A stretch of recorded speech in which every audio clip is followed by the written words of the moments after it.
Mama. I'm Courtney Cecil, proud mom of two boys and an organizational culture and behavior change executive. And I'm a believer in building a movement to help the burned out, overwhelmed working moms reclaim their control and free time so that they can confidently remain in the workforce without losing the sanity or themselves. Now, let's get started. Hey, y'all. Welcome back to another episode of the Life Management System. And today's snack size podcast is going to be around setting boundaries. And I know that's so hard for many of us because moms are inherently selfless. Hopefully, this is going to be a topic that resonates with most of you because there are so many people that are talking to me in DMs on Instagram about saying, this is what I struggle with the most. You're going to hear me talk a lot about building a life management system that is personalized to you. And that's because every single one of us has different values and circumstances that are unique to you and you only. So just like everything else about your own life management system, your boundaries should be personalized to you and of course your family. So we're going to start by thinking about our boundaries like a fence. So if you picture a fence behind your yard, it probably is boxed in. Your backyard might be boxed in with that fence, but you're still able to open and close the gate to come in and out of the yard, right? So your boundaries are operate very similarly to that analogy. You box them in, but you still have a gate that you can open and close whenever you choose to come in or out of them. So there are different types of boundaries, some of which I will anticipate you wanting to say yes to, like, yes, I want more of that. And there are others that are boundaries that are more about you saying, you know what? No, thanks, not for me. Most of the time, when many of us think about boundaries, we do so in the context of time. And that's probably because at this stage in life, the one that we're in right now as working parents, time is our most precious resource. We have sufficient health, we have sufficient wealth, but we are so desperate for more time. So I'm going to unpack all of those different types of circumstances that might inspire you to want to create boundaries around them. And I want you staying present with me, listening in. I'm going to drop the different types of boundaries in the show notes so that way you can reference back to those and allow yourself to create a list for yourself at the end of this.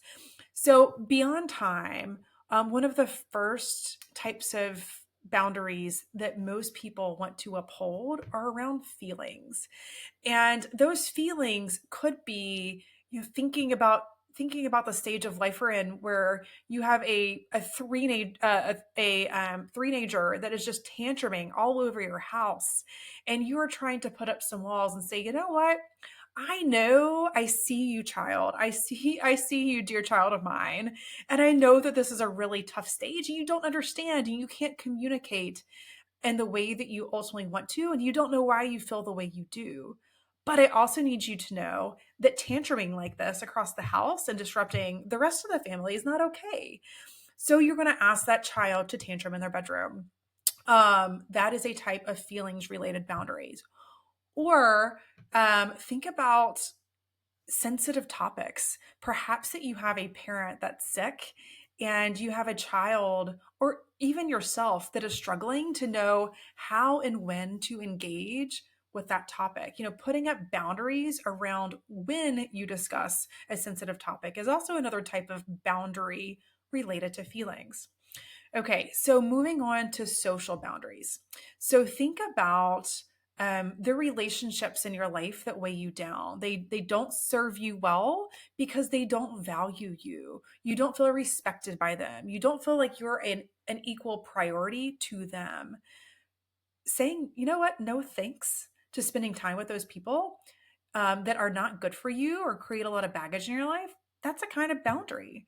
Or if you think about when you allow guests in your home, for example, your in laws lived right down the road, and you're saying, you know what, I love our time together, but it's just not going to be without an hour advanced warning, or it's only going to be on Sunday evenings or whatever it may be. Like the social settings of when you allow and invite guests in your home is a type of social boundary. Okay, actions. A boundary might be, well, I'm a hugger, and if you meet me, even in the work setting, like I'm gonna bring it in for you. I know that not everybody appreciates that, particularly in a post-pandemic world. So, physical touch might be a type of action that you have boundaries around, or disciplining your kids. Many of us were raised on spankings. I was personally raised on soap in the mouth for back talking.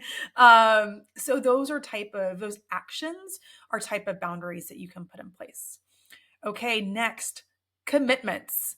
Um, Again, I said in the beginning, some boundaries you might be things you want to say yes to, and some might be things you want to say no to. So for me, a commitment is more of the type of boundaries of we're going to say yes to this. In my family, we are going to uphold the sanctity of our standing family dinners every night. That's the time we get together and talk about our days and spend quality time together. Or chores. I'm going to say yes to saying, hey, we all live in this house and we all have to contribute to keeping ourselves above water. That means we all have to pull our weight as it relates to doing chores. So commitments are another type of boundary. Physical. So that could be often it's physical space because actions are more related to the personal engagement. So physical space, that might be, hey, I need you to respect my belongings. If you're going to borrow them, I need you to put them back. Or it could be the type of expectations that come with shared space, like your kitchen. Like for me, in my we had an au pair that we had an au pair that lived with us for 5 years, but our last one is exactly like me. Like, don't touch my leftovers. When I go to Chipotle and create a two meals for myself with my bowl, you better believe I am looking forward to the second half of my bowl at a later date. Like, I'll leave those guys alone. So those are type of physical boundaries. Technology, pretty obvious for most of us. Things like no phones at the dinner table, or for a lot of families, it's no technology from 5 to 9 when our kids are going to bed, when you're trying to have family time. So those are technology type boundaries, and it could be too what's okay and not okay to share on technology, whether that be social media and pictures, or what you are, for a lot of the older generation, what you're comfortable sharing with your banks or whatever it may be. Those are technology related boundaries. Okay, financial boundaries. What is it that you believe you is worth spending your money on and not? Or what is it that you believe that you need to put in place in order to have sufficient savings? Those savings expectations are a type of boundary. And last on my personal list, this is my personally Courtney curated list, so you probably won't find this out there anywhere else. But the last set of boundaries is in well-being. So what is it that you eat or will not eat? Like in our house, we will um, make everybody try something once, but if it's something that you really distaste, for example, I distaste avocado, my youngest son does too, we're not going to make you eat avocado. That's fine.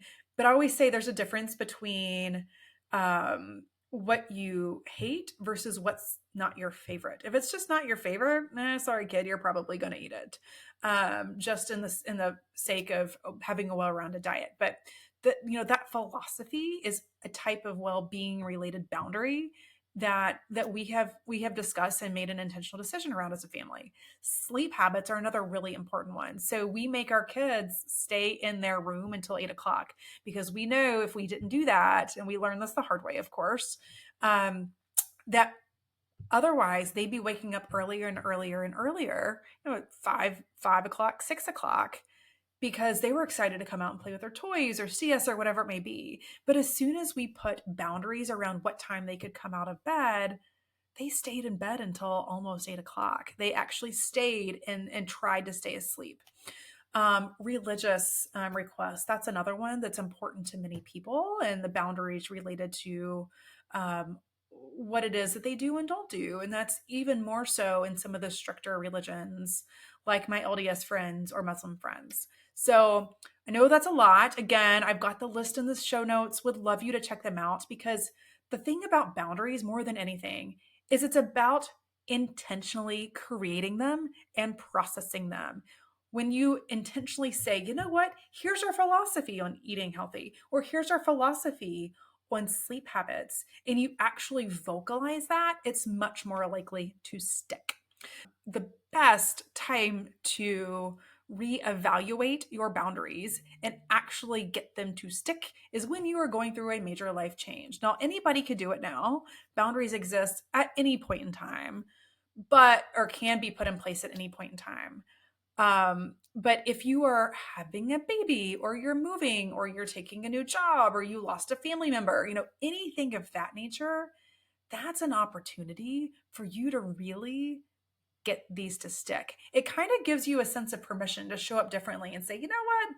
Hey, friend, hey, family member, I really need to do something different now because of this new circumstance. And here's what I'm going to ask of you. Because boundaries, if you think about that, the way that I just played that out, that's essentially a social contract. And a social contract, more or less, is you saying, hey, this is what you can expect from me, and here's what I need from you in return. So I think about a social contract and talk about them often in my day job. Many of you that are following along here know that I lead culture in a major bank. And part of that culture work is around, you to display this behavior, and when you do, you get this back. And boundaries are very much a form of that social contract. You inherently, you and the other person have to agree on those terms in order for them to stick. So, for example, you can't expect your in laws not to show up unannounced on a Sunday morning if you've never actually talked to them about it, or explained why you don't want them to and actually gotten them to agree.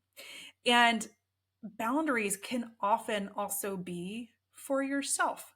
So, as an example, Dunkin' Donuts is down the road, and that's where you decide you love getting your coffee from. Well, you have to make a boundary around, I'm not going to get a donut every weekday. That's a Sunday thing for me, or whatever it may be. Like, that is an intentional decision, and you yourself have to accept that boundary that you're putting in place. So, if you want boundaries at work, you need to actually talk to your supervisor or team to get them there. So it could be something like no cameras before 10 o'clock, or no meetings on Friday afternoons. Or if you were a boss, it could say, you know what, don't elevate a problem to me without actually also elevating a proposed idea. Those are work type boundaries. Or if you want them at home, you gotta agree on your family with them. So for me, like, I am a slow to rise person. I stay up late. I don't excel at getting up early. So my family knows, like, hey, let's leave Courtney alone until she actually engages with us. Or it could be something around privacy and locked doors and that sort of thing. Screen time is another really popular boundary that parents put in place. For us, my kids know you get 2 hours of screen time on Saturday only and Sunday only. That's it. And because we put those boundaries in place, they know what to expect. They know not to be asking us at other parts of the day. And therefore, they are less likely to throw fits and beg and whine because they're not getting it. We have set very clear boundaries that we stick to. So when you're clear and specific, and you ensure that it's something that is like that the other party can agree to, then it becomes a lot more sustainable. So that communication is critical, and then you actually need to get their agreement. So hopefully that gives you a good starting point for thinking about, what type of boundaries do I need to be putting in place? What might my partner and I, or my family and I, need to be thinking about in order to get us more of what serves us and less of what doesn't? So, up next on the next episode that's going to drop, I'm going to talk to you about how to actually keep your boundaries, because I'm willing to bet it is often not that you are not trying to put them in place. It's you're having a hard time probably getting them to stick. So in the next episode, we're going to talk about that very thing. But in the meantime, if you are interested, I have a link, a free guide to the top time wasters that many people get tripped up on and end up spinning on. And it's, yes, of course, social media is the obvious one, but I'm here to tell you it's a lot more than just that. It's probably things that you don't often think about. So if you're interested in that, I've got the link in the show notes. You can also get it at www.workingmomsmovement.com/time-wasters. Again, you've got that in the show notes. If you like what you're hearing, I would be so grateful if you share this with a friend, subscribe to it, rate us and review us. Like, we're a new podcast. It's going to take an army to help us grow. So I am so grateful for you joining my village and helping me do that. Until next time, friends, if nobody's told you lately, you're doing a great job. You've got this, mama.